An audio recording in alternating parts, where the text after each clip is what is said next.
Yo, what's up guys? Welcome back to another video on the Gooners and Gloves podcast channel. In today's video, it's going to be the 7th Gooners and Gloves podcast, and I'm going to give you guys my reaction and my thoughts on the fight between Beterbiev and Dmitry Bivol that took place last night for the undisputed light heavyweight championship of the world. So I'm just going to give you guys my thoughts on how I felt the fight was, how I felt the fight should have ended, how I personally scored it, etc, etc. So I really hope you guys enjoyed this, and yeah, let's get straight into it. So first of all, I just wanted to say it was an absolutely incredible fight. I thoroughly enjoyed it, and massive respect to both of them for putting their championships on the line, putting their undefeated records on the line. Truly an incredible fight between two warriors, and I thoroughly enjoyed it. So let me know what you guys thought of it, but I thought it was a fantastic fight throughout. Really, really close, really hard to score, and as you can see, my scorecard reflects that. But yeah, brilliant fight, really, really enjoyable. And yeah, without further ado, I'm going to get into how I personally scored it. So we start with rounds 1 to 3. Now, rounds 1, 2, and 3 I gave to Dmitry Bivol 10-9, and the reason for this is because they kind of all followed the same pattern. Of course, Beterbiev is notoriously quite a slow starter, and this fight was no different. He kind of just slowly but surely threw a few shots, eased his way in. Meanwhile, in these first 3 rounds, Bivol was active, he was moving a lot, he was landing good shots, good combinations, using his jab really well. He was also making Beterbiev miss as well. Like, he was definitely using good ring generalship throughout those 3 rounds. So for that reason, I gave the first 3 rounds to Dmitry Bivol 10-9. So heading into round 4, I had Dmitry Bivol up 30-27. So yeah, it was a great start for Bivol. Really good movement, landing the jab very well, good combinations, keeping Beterbiev at bay. And also just, I felt, as I said, the ring generalship. I think that Dmitry Bivol was making Beterbiev miss. I feel like that's quite an underrated aspect of winning a round. I feel like a lot of people don't focus enough on ring generalship, but, you know, making your opponent miss, moving well around the ring, I think it can make a huge difference. So for that reason, for the first 3 rounds, I gave it to Dmitry Bivol 10-9. So yeah, it was a great start for Dmitry Bivol. He was comfortable, he was in control, it was a good start.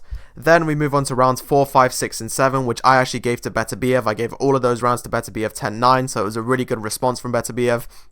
Beterbiev began upping the pressure in those rounds, landing really good shots really hard, and Bivol definitely wasn't doing bad in these rounds. Like, he was definitely landing his own shots, he was doing okay, like, he definitely wasn't doing bad in these rounds. It's just that Beterbiev's pressure was just so relentless throughout these rounds. You know, clearly Beterbiev knew that he'd given up the first 3 rounds, and his corner also knew, so he came out with a renewed focus and just started putting on the pressure, landing good shots.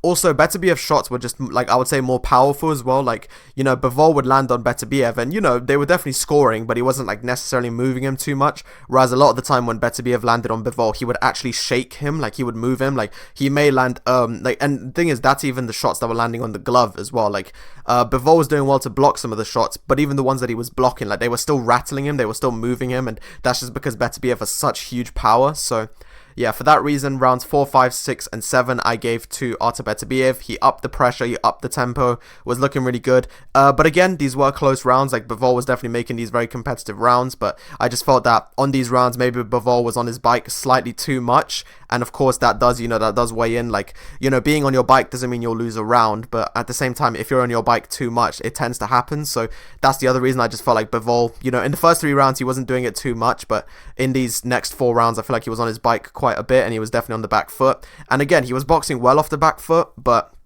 ultimately, he was being backed up, he was being landed on, you know, the shots were shaking him, they were moving him. So for that reason, rounds 4, 5, 6, and 7, I gave to Beterbiev. So heading into round 8, I actually had Beterbiev up by a point, 4-3 on rounds.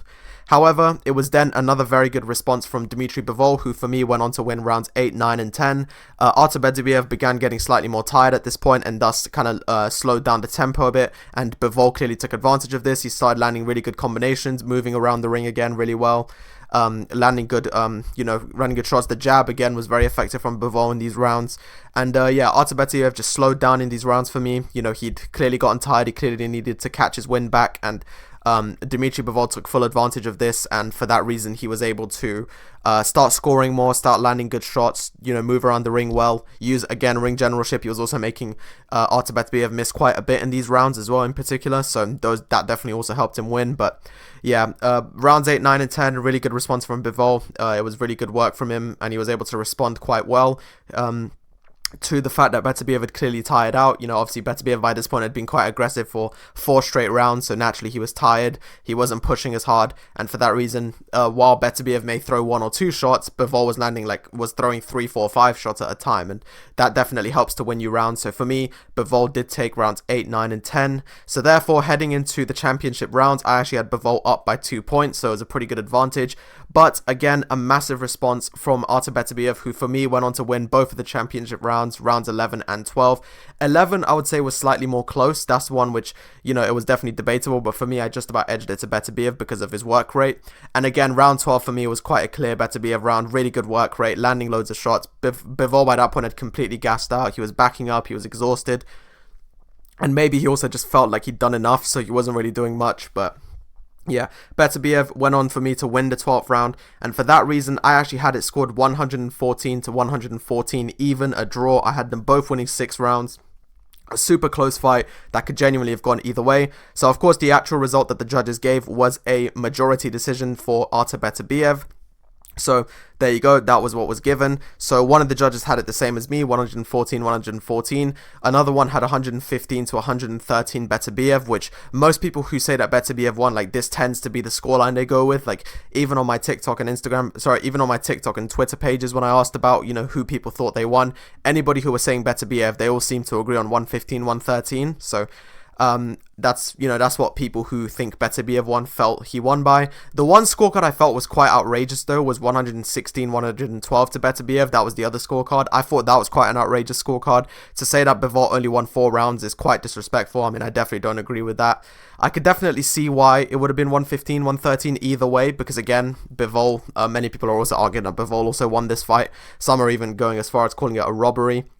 But as you can see from my scorecard, a super close fight and could honestly have gone either way. So pretty much, I do agree with people who tend to score it 115, 113 either side, either Bivol or Beterbiev. I don't agree with people who are scoring it 116, 112 for either of them. I think that's just a bit too wide. So I think that this fight for me was a draw, but for me, the only other acceptable outcome would have been 115, 113 either side. So 115, 113 Bivol or 115, 113 Beterbiev. For me, that would be the more like the acceptable ones. But for me personally, you know, it was a draw, and honestly, I think that's the fairest outcome. I think it was such a close fight. I don't think, you know, that's just for me what I think was the fair outcome. Of course, it didn't end up that way. In the end, Beterbiev was given the win, but for me, I just didn't feel either man deserved to lose. You know, I just didn't feel like either man deserved to lose. You know, they both gave so much. They both won, you know, they won their share of rounds. So for me, I just think a draw was the most fair outcome. I went with 114, 114 a draw. But yeah, I'm very interested to hear how you guys scored it down below. Please let me know. I'm genuinely, like, please do comment down below what you guys scored it, because I'm honestly very intrigued to see what everybody scored it. But yeah, an absolutely fantastic fight. Really, really enjoyed it. I'd love to see a rematch, and I really do hope that we will see a rematch. But of course, congratulations to Artur Beterbiev, who is now the undisputed light heavyweight champion of the world. Absolutely brilliant fighter. Bivol certainly has nothing to be ashamed of, though. It was a great fight, and you know, there are times where fights like this don't really live up to the hype, so I'm just very glad that this isn't one of them. This one lived up to the hype and was a great fight. I honestly really, really enjoyed it. It was close, it was competitive, and it was tough.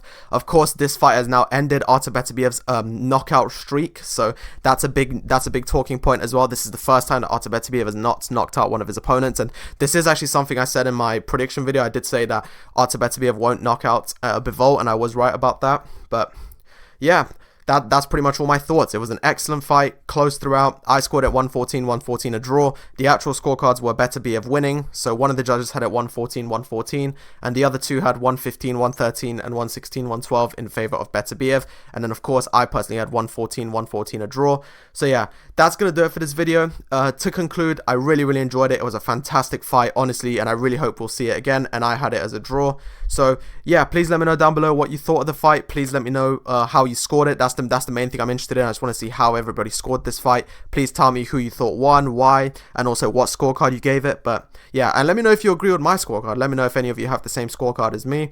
But yeah, that's going to do it for this video. Thank you guys so much for watching. I really enjoyed talking about this fight. Really looking forward to next week when Arsenal games are back underway, so I can start making videos about that as well. FPL will also be back as well, so I'll certainly be making videos about that.